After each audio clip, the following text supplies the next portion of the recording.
नमस्कार, मैं हूं अंकुर और आप देख रहे हैं सत्य हिंदी का न्यूज बुलेटिन। एक नजर अब तक की सुर्खियों पर। उत्तर प्रदेश के कानपुर में एक बेहद ही हैरान कर देने वाली घटना सामने आई है। कानपुर में करवा चौथ का त्योहार मनाने के लिए ससुराल आ रही एक महिला हेड कांस्टेबल दरिंदगी का शिकार हो गई। उत्तर प्रदेश महिला पुलिस के हेड कांस्टेबल को सुनसान इलाके में अकेला पाकर दरिंदे ने उसके साथ रेप किया। घटना को कानपुर के सेन पश्चिम पारा थाना इलाके में अंजाम दिया गया। दरअसल अयोध्या में तैनात महिला पुलिस हेड कांस्टेबल करवा चौथ त्योहार मनाने के लिए अपनी ससुराल जा रही थी। दरिंदगी की इस घटना को अंजाम देने वाला आरोपी वहीं गांव का रहने वाला था। गांव से कुछ पहले एक सुनसान खेत के पास अचानक एक युवक ने उसे धक्का देकर खेत में खींच लिया। महिला ने साहसपूर्वक उसका विरोध किया, लेकिन वो बदमाश उसके साथ जोर जबरदस्ती करने लगा। संघर्ष के दौरान महिला कांस्टेबल ने आरोपी की एक उंगली चबा डाली, जिसके चलते उसका एक दांत टूट गया। महिला की चीख पुकार सुनकर आसपास के लोग वहां पहुंचे, लेकिन तब तक आरोपी वहां से भाग चुका था। पुलिस ने आरोपी को गिरफ्तार कर लिया है। मामले की जांच जारी है। यूपी के बहराइच हिंसा मामले में नया मोड़ आ गया है। सोमवार को महिषी से बीजेपी विधायक सुरेश्वर सिंह ने अपनी ही पार्टी के नेता समेत 7 लोगों के खिलाफ केस दर्ज कराया है। 7 लोगों में बीजेपी नगर अध्यक्ष अर्पित श्रीवास्तव का नाम भी शामिल है।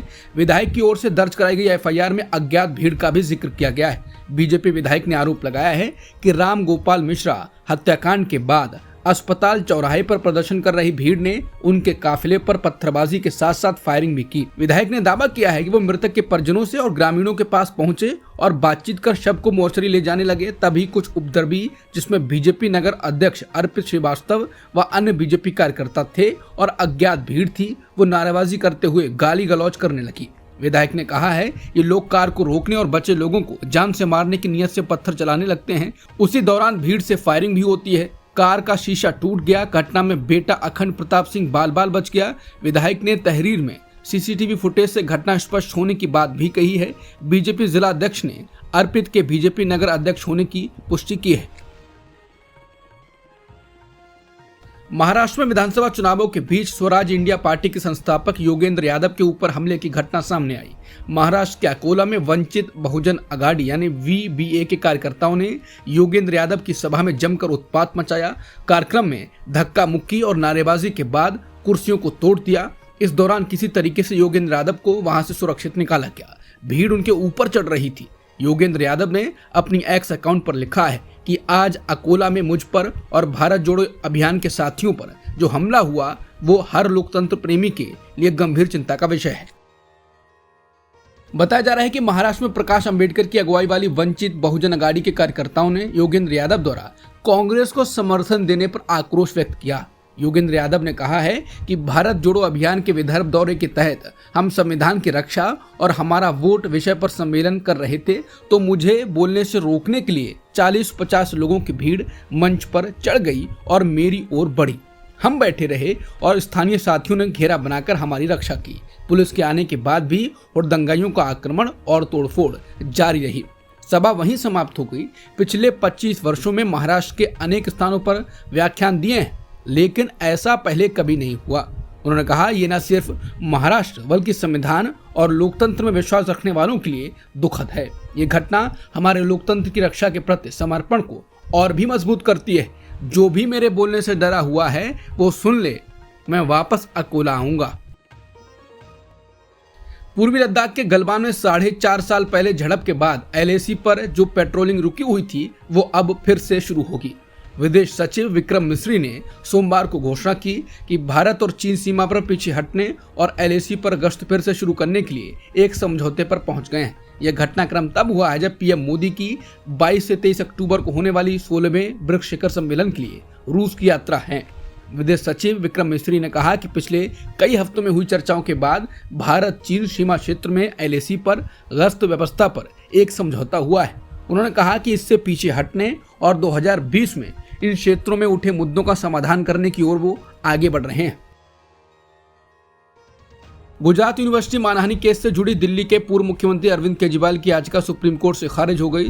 दरअसल अरविंद केजरीवाल और आम आदमी पार्टी नेता संजय सिंह ने मार्च 2023 में एक प्रेस कॉन्फ्रेंस के दौरान पीएम मोदी की डिग्री को लेकर सवाल उठाए थे। ये डिग्रियां गुजरात विश्वविद्यालय से जारी की गई थी। गुजरात यूनिवर्सिटी के रजिस्ट्रार ने दोनों नेताओं के खिलाफ मानहानि का केस दर्ज किया था, जिसे लेकर अहमदाबाद की निचली अदालत ने केजरीवाल को समन भेजकर कोर्ट में पेश होने के लिए कहा था। समन के खिलाफ केजरीवाल गुजरात हाई कोर्ट पहुंचे थे, जहां उनकी याचिका खारिज कर दी गई थी। इसके बाद केजरीवाल ने सुप्रीम कोर्ट का रुख किया। सुप्रीम कोर्ट ने भी कार्रवाई पर रोक से इनकार कर दिया है। सीजेआई चंद्रचूड़ 10 नवंबर को रिटायर हो रहे हैं, लेकिन रिटायरमेंट से पहले वो अपनी कुछ अलग छवि बनाना चाह रहे हैं, ऐसा दिख रहा है। कुछ दिन पहले वो पीएम मोदी के साथ खुद के घर में आरती कर रहे थे और अब उन्होंने कुछ ऐसा कहा कि जिससे लोग उन्हें संविधान की याद दिला रहे हैं। सीजेआई चंद्रचूड़ ने कहा है कि अयोध्या विवाद के समाधान के लिए वो भगवान के सामने बैठे थे और मामले में फैसला लेने से पहले भगवान से प्रार्थना की थी और मदद मांगी थी। उन्होंने कहा कि अगर किसी में आस्था है तो भगवान उसका समाधान निकाल लेंगे। उन्होंने कहा कि अक्सर हमारे पास मुद्दे होते हैं, लेकिन हम समाधान पर नहीं पहुंच पाते हैं। अयोध्या राम जन्मभूमि बाबरी मस्जिद विवाद के दौरान भी कुछ ऐसा ही हुआ था, जो 3 महीने तक मेरे सामने था। मैं भगवान के सामने बैठा और उनसे कहा कि उन्हें समाधान खोजने की जरूरत है, जिसके बाद लोग सीजेआई के बयान पर सवाल उठा रहे हैं और उन्हें संविधान की याद दिला रहे हैं। लोगों का कहना है कि अगर न्याय करना चाहते तो आप बाबा साहेब के संविधान के सामने बैठते। इतिहास आपको याद रखेगा न्यायमूर्ति जी। कुछ लोग कह रहे हैं कि क्या सीजेआई कबूल कर रहे हैं कि बाबरी मस्जिद में सुप्रीम कोर्ट का फैसला आस्था की बुनियाद पर दिया गया था। बता दें, कुछ दिन पहले जस्टिस काटजू ने भी संविधान की जरूरत नहीं बताई थी और अब सीजेआई संविधान के बजाय आस्था की बात कर रहे हैं। सीजेआई चंद्रचूड़ ने कहा कि उन्होंने अयोध्या के राम मंदिर और बाबरी मस्जिद पर फैसला देने से पहले भगवान से समाधान के लिए प्रार्थना की थी।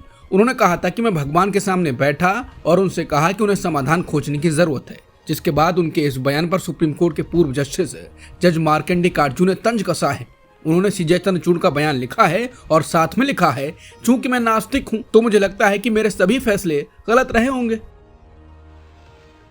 सीजेआई चंद्रचूड़ को लेकर सपा नेता और राज्यसभा सांसद रामगोपाल यादव ने कुछ ऐसा कहा जिस पर बवाल हो गया। हालांकि बवाल तो सीजेआई के बयान पर भी हो रहा है, लेकिन कहा जा रहा है कि रामगोपाल यादव ने सीजेआई के लिए अपशब्द कहे।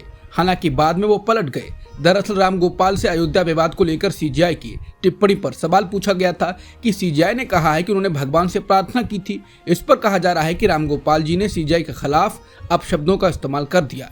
उन्होंने कहा कि हमें कोई टिप्पणी नहीं करनी है। जब भूतों को जिंदा करते हो, मुर्दों को करते हो, तो वो भूत बन जाते हैं और जस्टिस के पीछे पड़ जाते हैं। आप कहाँ हैं? आपको अभी भी बाबरी मस्जिद और मंदिर दिख रहा है? अरे छोड़ो, तमाम डैश डैश इस तरह की बातें करते रहते हैं, तो क्या मुझे उन्हें संज्ञान में लेना चाहिए? हालांकि जब रामगोपाल यादव की ओर से सीजेआई को लेकर दिए बयान पर काफी विवाद हो गया, सपा सांसद से जब इस बाबत पूछा गया तो उन्होंने कहा कि उन्होंने सीजेआई को लेकर ऐसा कोई बयान दिया ही नहीं। उनसे बहराइच हिंसा को लेकर सवाल किया गया था।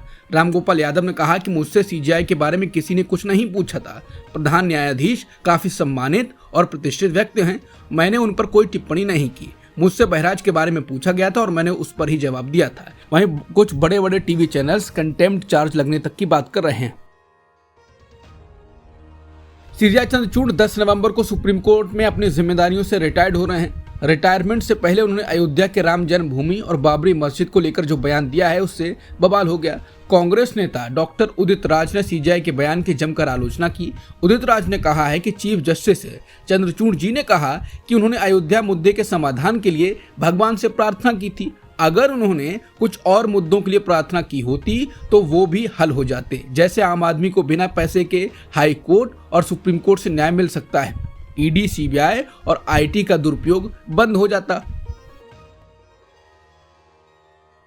बहराइच हिंसा पर दिए गए बयान को लेकर पूर्व बीजेपी प्रवक्ता नूपुर शर्मा एक बार फिर सुर्खियों में हैं। एक कार्यक्रम के दौरान नूपुर ने मंच से ही हिंसा में मारे गए रामगोपाल मिश्रा की हत्या को लेकर गलत तथ्य बताए, जिसके बाद बवाल मच गया। उन्होंने कहा था कि बहराइच में रामगोपाल मिश्रा को 35 गोली मारी गई, नाखून उखाड़ लिए गए, पेट फाड़ दिया, उसकी आंखें निकाल ली गई। क्या हमारे देश में झंडा हटाने के लिए कानून किसी की हत्या करने की इजाजत देता है? इसके साथ ही नूपुर शर्मा ने बोला, ये कोई साधारण बात नहीं है। इसको लेकर आप लोगों को पहले देश के बारे में और फिर अपने धर्म के बारे में सोचना पड़ेगा। बुलंदशहर में आयोजित महासभा के दौरान जब नूपुर शर्मा मंच पर भाषण दे रही थीं, उस दौरान उसी मंच पर हिमाचल प्रदेश के राज्यपाल शिव प्रताप शुक्ला और राजस्थान के पूर्व राज्यपाल और पूर्व केंद्रीय मंत्री कलराज मिश्रा भी मौजूद थे। हालांकि विवाद के बाद नूपुर शर्मा ने कहा है कि रामगोपाल मिश्रा के पोस्टमार्टम रिपोर्ट की जानकारी उन्हें नहीं थी।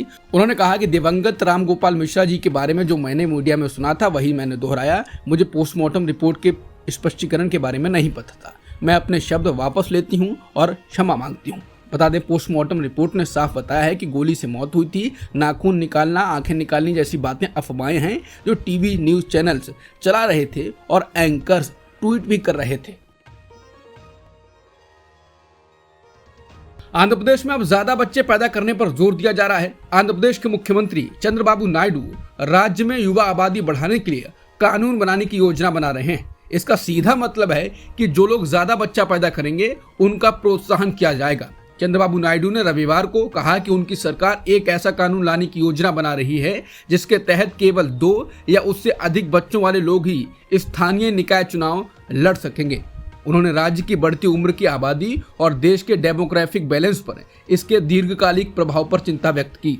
दक्षिणी राज्यों, खासकर आंध्र प्रदेश की बढ़ती उम्रदराज आबादी के बारे में चिंता जताते हुए मुख्यमंत्री एन चंद्रबाबू नायडू ने दंपतियों से अधिक बच्चे पैदा करने का आग्रह किया। उन्होंने पहले भी इसी तरह की चिंताएं व्यक्त की हैं। उन्होंने कहा कि आंध्र प्रदेश में आबादी की औसत आयु अभी 32 वर्ष है, लेकिन 2047 तक ये 40 वर्ष हो जाएगी। तमिलनाडु के मुख्यमंत्री एम.के. स्टालिन ने बड़ा बयान दिया है। उन्होंने लोगों से ज्यादा बच्चा पैदा करने की अपील की है। उन्होंने कहा कि अब समय आ गया है कि नवविवाहित जोड़े 16 बच्चे पैदा करें। उन्होंने कहा कि हमारी आबादी कम हो रही है, जिसका असर हमारी लोकसभा सीटों पर भी पड़ेगा, इसलिए हम 16 बच्चे पैदा करें। खालिस्तानी आतंकवादी गुरपतवंत सिंह पन्नू ने सोमवार को यात्रियों को 1 से 19 नवंबर तक एयर इंडिया की उड़ानों में यात्रा न करने की चेतावनी दी। उन्होंने कहा कि इन तारीखों के दौरान एयर इंडिया की उड़ान पर हमला हो सकता है, जो सिख नरसंहार की 40वीं बरसी के रूप में सिख समुदाय याद करता है। कनाडा और अमेरिका की दोहरी नागरिकता रखने वाले सिख फॉर जस्टिस के संस्थापक ने पिछले साल इसी समय के आसपास इसी तरह की धमकी जारी की थी। ये शख्स भारत में आतंकवादी के रूप में दर्ज है। अमेरिका की प्रतिनिधि सभा के स्पीकर माइक जॉनसन ने यह पुष्टि की है कि अमेरिका ईरान पर इजरायली हमले की योजना से जुड़े लीक दस्तावेजों की जांच कर रहा है। लीक हुए दस्तावेज में ईरान पर इजरायली हमले की योजनाओं को लेकर अमेरिकन आकलन मौजूद था। कथित तौर पर पिछले हफ्ते लीक हुए दस्तावेजों को ऑनलाइन पब्लिश भी कर दिया गया। पिछले हफ्ते पब्लिश हुए दस्तावेजों में 1 अक्टूबर को हुए ईरान के मिसाइल हमले के जवाब की तैयारी करने के लिए इजरायली मिलिट्री की तस्वीरें शामिल थी। बीबीसी के अमेरिकी सहयोगी CBS के मुताबिक इन दस्तावेजों को केवल अमेरिका, ब्रिटेन, कनाडा, न्यूजीलैंड और ऑस्ट्रेलिया के 5 आइज खुफिया गठबंधन के साथ ही साझा किया जा सकता है। इजराइल और हिजबुल्ला लगातार एक दूसरे पर हमले कर रहे हैं। इजराइल ने बीरूत के कई जगहों पर बमबारी की है। इजराइल के निशाने पर हिजबुल्ला की मदद करने वाले बैंक और अन्य संस्थान हैं। इस हमले से पहले ही इजराइल ने चेतावनी जारी कर दी थी कि वो 24 इलाकों पर हमला करने की योजना बना रहा है। इजराइल डिफेंस फोर्स यानी IDF ने बता दिया था कि उनके निशाने पर हिजबुल्ला का समर्थन करने वाले बैंक होंगे। बेरूत के दक्षिण इलाके में आने वाले दहिए शहर में इजराइल ने 8 हवाई हमले किए हैं। इस इलाके को हिजबुल्ला के नियंत्रण बताया जाता है। लेबनान के सरकारी मीडिया का भी कहना है कि देश के पूर्वी हिस्से में हमला हुआ है। उधर हिजबुल्ला ने कहा है कि उसने रविवार को इजराइल के सैन्य ठिकानों को निशाना बनाते हुए कई रॉकेट्स दागे थे। ब्राजील के राष्ट्रपति लूला डा सिल्वा ने सिर में चोट लगने की वजह से अपनी आगामी रूस की यात्रा को रद्द कर दिया है। उन्हें रूस में आयोजित होने वाले ब्रिक्स सम्मेलन में हिस्सा लेना था। शनिवार को ब्राजील के राष्ट्रपति अपने घर में हुई एक दुर्घटना का शिकार हो गए, जिसमें उनके सिर में चोट आई। लूला डा सिल्वा को रविवार को ही ब्रिक्स सम्मेलन में हिस्सा लेने के लिए रूस रवाना होना था। बता दें, ब्रिक्स 5 विकासशील देशों का एक समूह है, जिसमें ब्राजील, रूस, भारत, चीन और दक्षिण अफ्रीका शामिल हैं। अदार पूनावाला के नेतृत्व वाले सिरीन प्रोडक्शन और बॉलीवुड के मशहूर निर्माता निर्देशक करण जौहर के धर्मा प्रोडक्शन के बीच साझेदारी हुई है। अदार पूनावाला ने धर्मा प्रोडक्शन में 2000 करोड़ रुपए का निवेश किया है। इस निवेश के जरिए पूनावाला ने धर्मा प्रोडक्शन में 50% की हिस्सेदारी खरीदी है। अब तक की सुर्खियों में इतना ही। बाकी खबरों के लिए बने रहिए सत्यहिंदी.com के साथ।